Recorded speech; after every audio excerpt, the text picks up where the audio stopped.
మనం నమ్ముకున్న వాళ్ళు నమ్ముకొని ముందుకు నడిచి పోతా ఉన్న సందర్భంలో మనను ఇబ్బంది పెట్టే కార్యక్రమం చేసినప్పుడు కూడా అప్పుడు కూడా అనుకుంటాను ఎందుకు వచ్చాం రాజకీయంలోకి.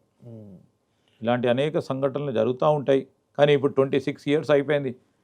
సో మొదటి 2-3 సంవత్సరాలు, 4 సంవత్సరాలు, 5 సంవత్సరాలు, సెకండ్ టర్మ్ వరకు కూడా చాలా సున్నితంగా ఉంటుంది. ఈరోజు కొద్దిగా సున్నితంగా కనబడ్డప్పుడు కానీ కొద్దిగా అబ్జర్వ్ చేసుకోవాల్సింది తప్పదు కూడా, చేయకుండా నడిపించలేము. ఎందుకు బ్రాడర్ పర్పస్లో 10 మందికి మేలు చేయాలంటే ఈరోజు నా ప్రజలకు మేలు చేయాలా. అలాంటి సందర్భంలో చిన్న చిన్న ఇబ్బందులు వచ్చినప్పుడు వాటిని దాన్ని ఆలోచన చేయకుండా ముందుకు వెళ్ళాల్సిన ధర్మం. ఫస్ట్ టైం అయితే ప్యూర్లీ మా నాన్నగారి పేరెట్టి గెలిచాను. వారి అభిమానులు నన్ను గెలిపించారు, వారి పేరు పరంగా నా పరంగా నిలబడి గెలిపించారు. సెకండ్ టైం గెలిచినప్పుడు డెఫినెట్లీ నాకు సాటిస్ఫాక్షన్, సంతోషం కూడా కలిగింది.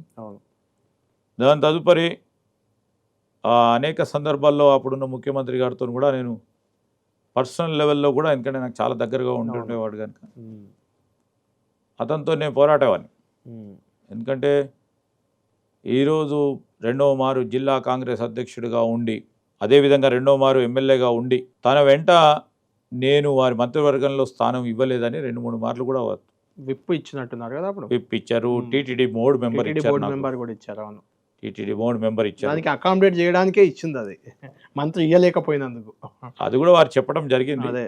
సో 3వ మారు గెలిచిన తర్వాత అవకాశం దొరికింది. అప్పుడు కూడా సంతోషపడ్డాను, ఎందుకంటే మా నాన్నగారు మంత్రి కాలేకపోయారు. అవును, స్పీకర్ అయ్యారు కానీ మంత్రి కాలేదు. స్పీకర్గా ఆ రోజు వారు ఎన్నిక కావటం జరిగింది. సో మా నాన్నగారికి ఆ రోజు మంత్రి కావాలనుకున్నా, నేను మంత్రి అయినా ఆ రోజు సంతోషంగా ఉండాను.